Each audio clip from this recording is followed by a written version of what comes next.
Hello everybody and welcome back to the channel. If you're new here, hit that subscribe button. If you're new and you don't know, we talk about fandom on this channel. And we talk about it in a positive way, all things fandom. So let's jump right into today's video. And today's video focuses on Star Wars. And why Star Wars? Because tomorrow is Star Wars Day. That's right, May 4th. May the 4th be with you and all that. So we're going to be talking about these two little lovely gems here. And these are two movies that at least George Lucas may not want you to see. Right now they are streaming on Disney. So since they're streaming on the Disney Channel, I imagine that Disney don't care if you see them. Maybe they're getting ready to be canon, people. I don't know. But let's talk about them. So first off, you have the Caravan of Courage, which is about the family that gets marooned on the forest moon of Endor. You have a father,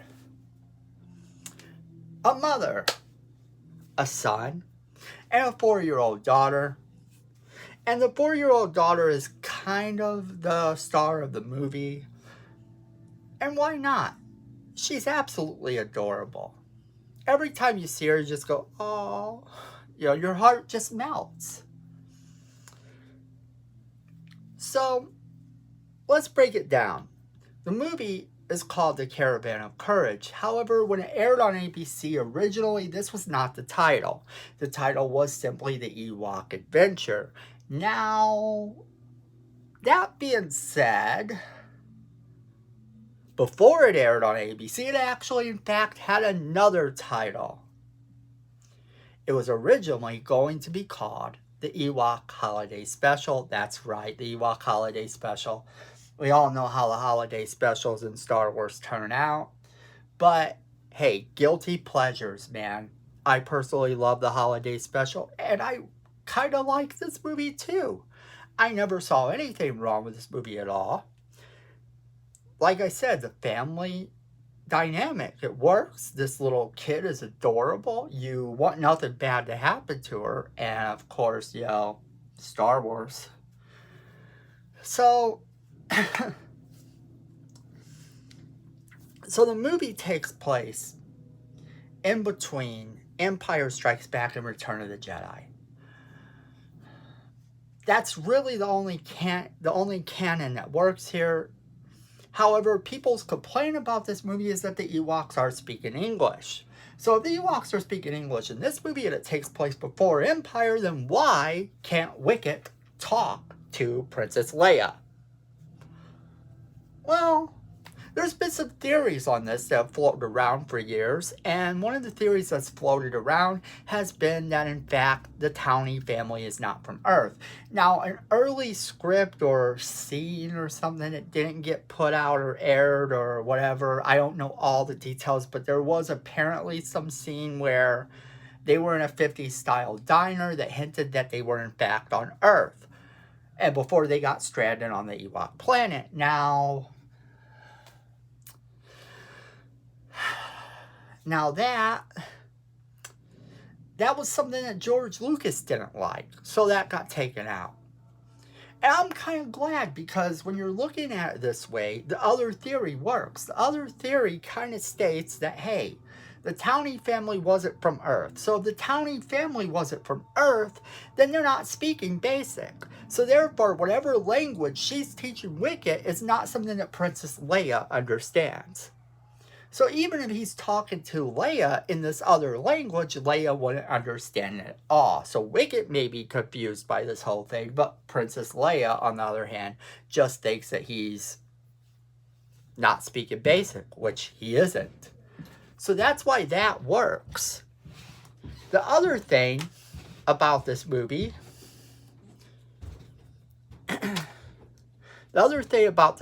is that the boy Eric Walker, who plays the son, got the part because he looked a lot like Mark Hamill. So they were going for a Mark Hamill type when they were making this movie. Now, I don't personally see the resemblance there, but then I'm kind of this jaded Star Wars fan who basically don't think anyone can look like Mark Hamill.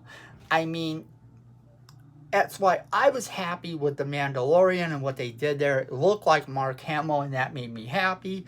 I couldn't see another actor really come in. And I've stated before that when people talk about recasting and everything, and we're all like, oh, this person or this person should play Luke Skywalker. It doesn't matter who you get to play Luke Skywalker. Once he's on screen, he's open to be judged, and he will be judged, and it will be harsh, because that's just the way fans work. Everything will be a comparison to how great Luke Skywalker is. So this kid, Eric Walker, was cast because he looked like Luke Skywalker. That's kind of the look they were going with. Now, another interesting thing about this character, he was supposedly like confused with Mark Hamill while he was on the set. So someone walked up and legitimately thought that this kid was Mark Hamill. Yeah, I don't see it, but okay.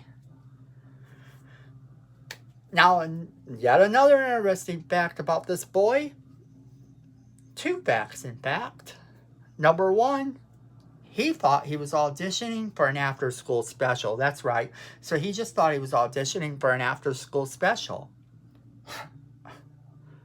And he didn't realize he had a part in Star Wars. The other thing is that this kid in this movie is named Mace.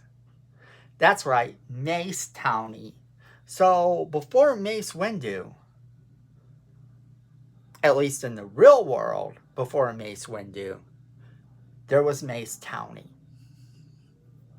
Now, we might say now that Mace Windu is the inspiration for this kid's name, if this was canon, which it is not, because it is still in the expanded universe and Legends territory.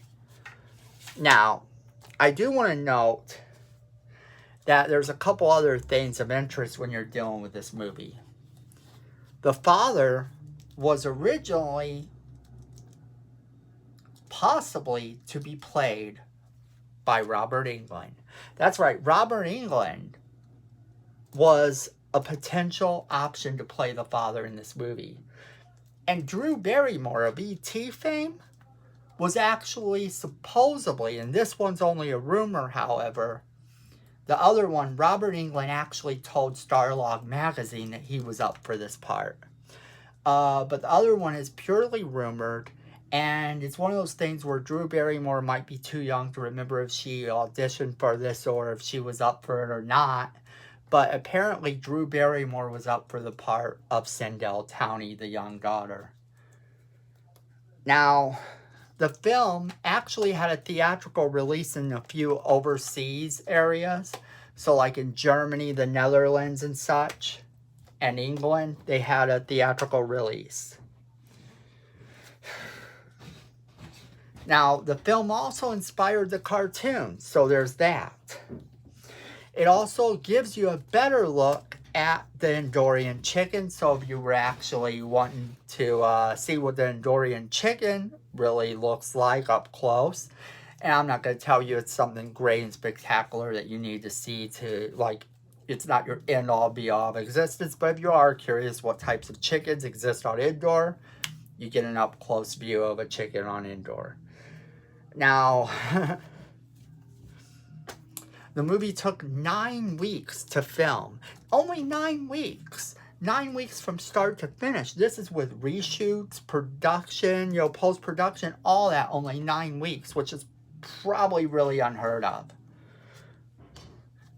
If you've ever wondered why the Ewoks in Return of the Jedi were given eyelids in the CGI remaster and all that special edition stuff, you actually have this movie to blame for that as well. That's right, there's a scene where some Ewoks are sleeping. Only problem was that the Ewok outfits did not have eyelids. This presented a problem as they wanted to see these Ewoks sleeping, so what they had to do was they had to give them eyelids. Something that George Lucas then added to the Star Wars Return of the Jedi in the special anniversary editions and all that.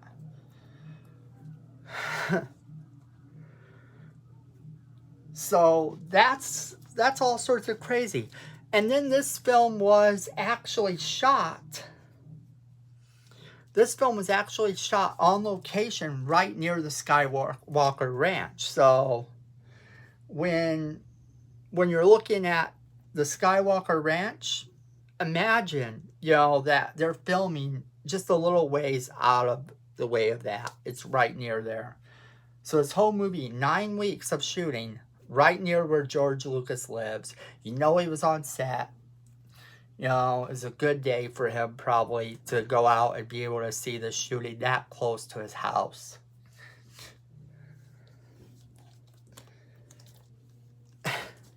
Now, what else can we tell you about this movie? Well, the film did inspire the cartoon, which is obvious. You would know the film inspired the cartoon, which the cartoon actually has begun to see some reemergence in canon. The little princess that's in there, she is now canon. So that's a good thing. At least I think it is.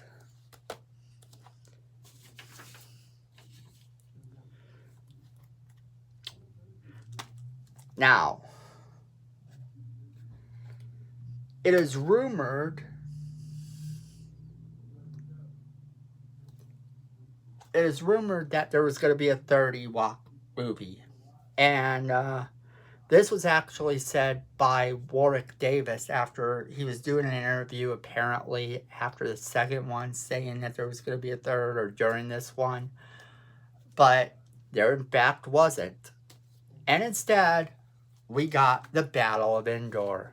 Which the Battle of Endor is notable because the little girl from the first one comes back, and this time she's kind of, for the most part, alone in the movie. She's kind of alone in the movie this time.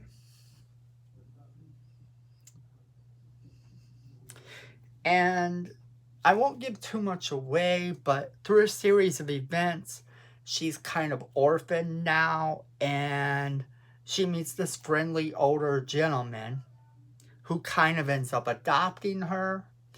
And in the legends, expansions upon this, you will find that she traveled with this older gentleman for quite a while, and then she ended up becoming a reporter in the Star Wars universe. However, all that is not canon. So,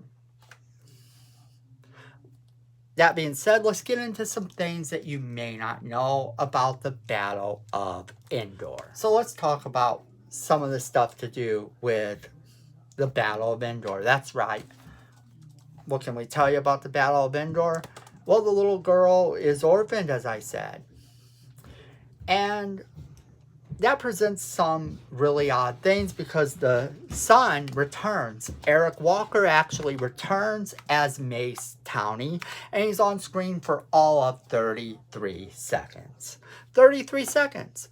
The movie also came with a warning, saying that some of the scenes may be too intense for younger viewers and encourage you to watch with your parents.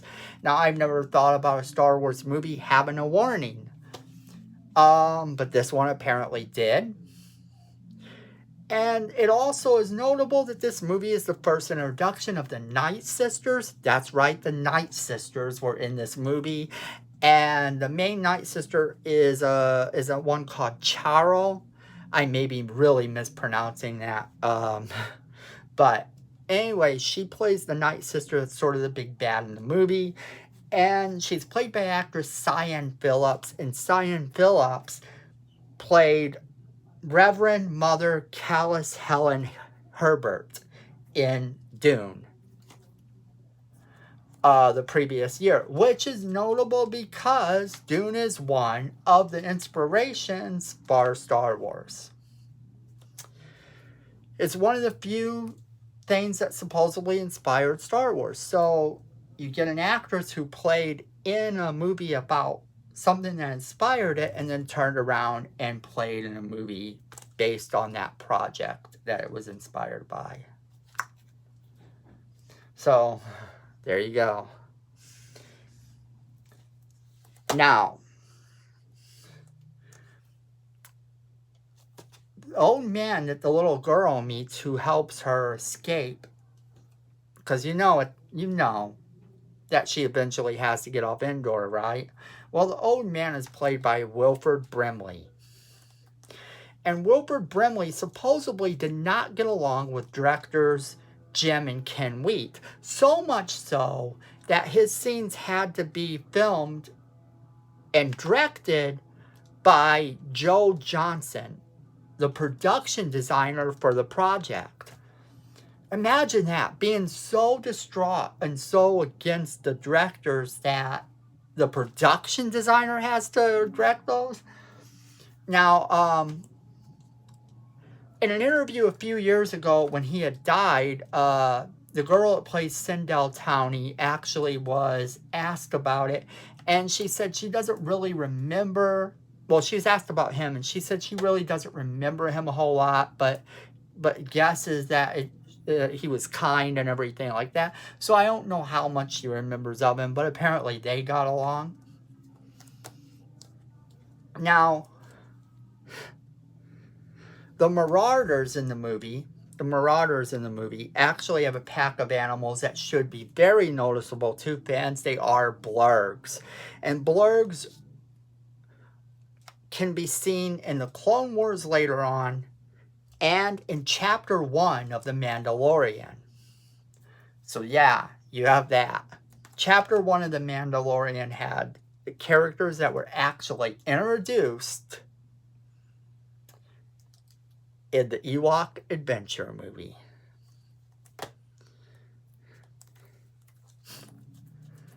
So wow. Unlike the previous film, which actually got released in a number of countries theatrically, this one only got released in Germany theatrically.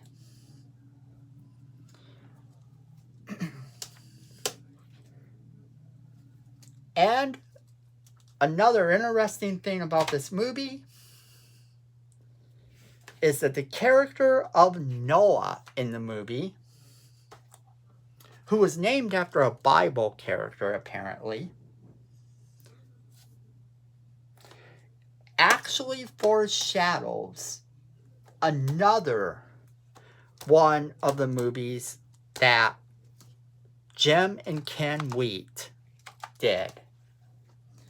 That movie is 2000's Pitch Black. He actually foreshadows the movie Pitch Black in this movie all the way back. So, there you go. There's some interesting things that you may not have known about these movies. And I gave you a very brief description of the movies themselves. So, kind of, if you feel like checking them out, definitely check them out. And let me know what you think in the comments below. That being said, if I don't see you before then, happy May 4th, and may the 4th be with you always. Now hit that like button, hit that subscribe button, and while you're down there, hit that little notification bell so you get notified when we do our next video, and we'll see you next time. Be safe out there.